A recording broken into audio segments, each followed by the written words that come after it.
Europe 1, Village Média. Philippe Vandel. Avec Muriel Robin. Muriel Robin et Shiny sur la terre des éléphants. C'est ce soir sur France 3 et nous sommes sur la terre de Muriel Robin. Vous êtes dans la savane. Dans le documentaire qu'on va voir ce soir, nous parlions de danger. À propos de danger et de survie, votre copain Shiny vous avertit. Et pour la sécurité, comme je te parle toujours de la langue des animaux, chaque espèce a sa langue. Et ce que tu dois vraiment arriver à assimiler le plus vite possible, c'est détecter les premiers signes d'agressivité pour ta propre sécurité. Vous avez retenu les signes? Oui, oui, oui. Dites. La queue qui s'arrête de balancer, les oreilles commencent à bouger, et ensuite, mais ils sont sympas les éléphants, parce qu'ils font un pas, ils n'en feront pas 50, ils en font un, c'est déjà la troisième alerte, et la deuxième fois ils chargent. Donc ça fait la queue, les oreilles, le premier pas, donc c'est là où la personne reste en se disant, moi je suis plus malin, c'est que c'est un suicide. C'est ce qu'il faut faire maintenant si on tombe sur un éléphant d'Afrique. Voilà. Il y a une rencontre très très forte. Vous rencontrez au bord d'une rivière un mâle solitaire. Il faut expliquer que les troupeaux, ce sont les femelles avec les enfants et les mâles sont solitaires. Un énorme mâle solitaire, pardon pour le pléonasme, en train de manger. Et vous êtes vraiment très très près. Mais 7 mètres d'un éléphant adulte. Je peux pas être sérieux. Il pèse 6 tonnes de rien. C'est sérieux, tu restes là. Ok. Bouge pas, Muriel. Bouge pas. Je bouge pas d'ailleurs. Et ce qu'on voit pas, ce qui est à l'image que je peux décrire aux auditeurs, c'est que vous prenez le bras de Shiny, vous le serrez, et en fait c'est pas de la peur, maintenant je viens de l'apprendre, c'est de l'émotion. Oui, pur, c'est trop fort, c'est très fort d'ailleurs. Il y a des, je profile, mais il y a vraiment des, ça serre la gorge, il y a des larmes parce que. On vous sent au bord des larmes. Ouais, c'est trop fort de vivre ça, d'avoir la chance de vivre ça, d'être avec cet animal. Tout à l'heure j'ai parlé de dinosaures, mais il y a de ça, il y a de notre histoire, enfin de, voilà, donc de nos origines, de tout ce qui leur arrive. Enfin, c'est tout d'un coup, c'est un bloc d'émotions comme ça. On est à 5-6 mètres, quoi. Il fait 7-8 tonnes. Hein.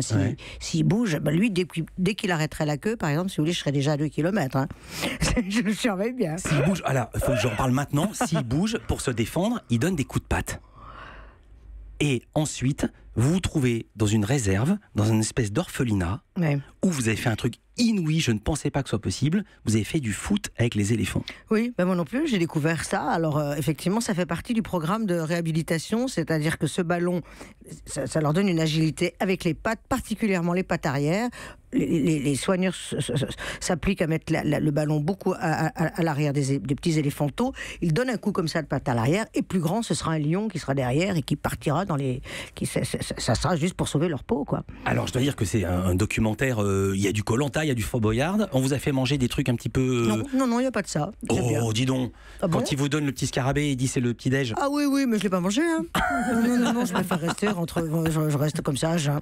J'aime bien être un Jean dans la savane. Il faut dire que c'est pas seulement un documentaire animalier. Vous êtes allé dans une sorte de musée avec des documents qui sont faits pour sensibiliser à la cause de la préservation des éléphants d'Afrique. Il y a des photos, des vidéos, il y a des crânes d'éléphants braconnés. Et là, on a l'impression que la colère vous submerge. Bah, la colère est toujours mélangée avec et la tristesse. Exactement. C'est-à-dire on crie pour ne pas pleurer, mais c'est vrai que c'est très fort. Alors c'est difficile il faut vraiment regarder ce documentaire qui est très riche de plein de choses, évidemment, de rire, d'émotions, on apprend beaucoup de choses, il y a de l'aventure, etc. Mais ce moment-là, oui, parce que ça ramène à ce dont est capable l'être humain, donc ça casse, quoi. Ça casse sur les godasses, comme on dit, quoi. C'est-à-dire que ça laisse... ça donne envie de mourir, ça donne envie ça questionne beaucoup, tout ça, pour de l'argent. Alors la réponse, elle est simple. Les éléphants, ils ont entre 20 000 et 120 000 euros sur eux. Bon, dès qu'il y a de l'argent, dès qu'on a de l'argent sur soi, d'ivoire. D'ivoire. Donc la bonne nouvelle qui est donnée dans le documentaire, c'est que l'Angleterre, les États-Unis et la Chine interdisent désormais le commerce de l'ivoire. Ça bouge. Donc on coupe le marché. Mais quand même, il y avait 5 millions, vous donnez le chiffre, 5 millions d'éléphants en Afrique en 1930. Désormais, il n'en reste que 375 000. Et votre guide vous dit qu'il y a des gens très connus qui tuent des éléphants et qui sont fiers, qui posent avec. Je me dis, tiens, pourquoi ne les montre-t-il pas ? Oui, on voit ça sur les réseaux sociaux. Pourquoi vous ne l'avez pas fait dans le documentaire ? C'est pas moi qui le réalise. Je ne choisis pas les images, mais c'est pas... En même temps, c'est pas du tout le ton. On essaye, nous, d'être positifs, jamais culpabilisant, donc ça rentrerait pas dans le truc. Ça, c'est la conscience de chacun, il s'en arrange, et bon, voilà, ça existe, mais le pire, c'est ce commerce énorme qui va même jusqu'à, comme on l'apprend dans le documentaire, parce que je l'ai appris là, jusqu'à financer le terrorisme. Enfin, donc. Vous dites 80 ou 90% de l'argent du terrorisme en Afrique provient du commerce d'ivoire, illégal. Et alors, autre chose que moi j'ai apprise, c'est la conscience qu'ont les animaux. C'est incroyable. Du braconnage. Ouais. Écoutez. Tu sais qu'il y a même des études qui ont montré que des grands éléphants comme ça, des vieux éléphants, ont même pris conscience que les humains voulaient leur défense. Il y a des études qui montrent qu'il y a des grands éléphants qui, lorsqu'il y a des humains, vont mettre leur défense dans les buissons, pour pas qu'on les voit. Il y a même, c'est ce que m'a dit Shiny, commence à naître des éléphants sans défense. Comme si leur gène évoluait.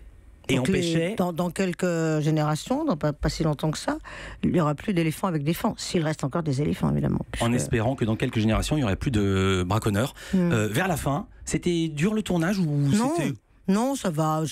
Enfin, il y a des moments un peu plus difficiles. Je pense que ça va être plus costaud là.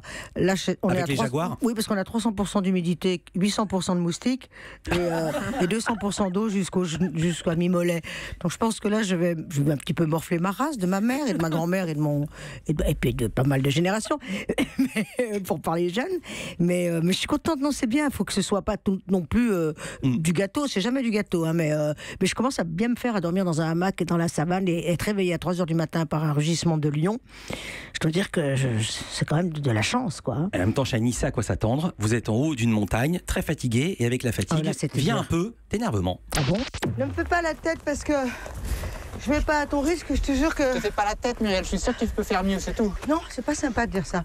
Je te jure, si t'as pas compris qui j'étais, que je suis toujours je fais mon maximum... Non, je peux pas faire mieux. Si. Ou alors je fais monter mon cœur à 200 et puis je fais un malaise et voilà. On a bien noté que dans certaines circonstances, je suis beaucoup moins drôle. Hein. Allez.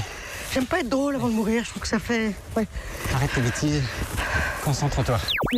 J'en prends moi-même, je me disais, mais c'est bizarre, j'aimais pas trop ce ton, mais j'étais contente de voir que je faisais un petit truc drôle. La jolie petite pirouette à la fin. Bah oui, quand même. Encore des pirouettes.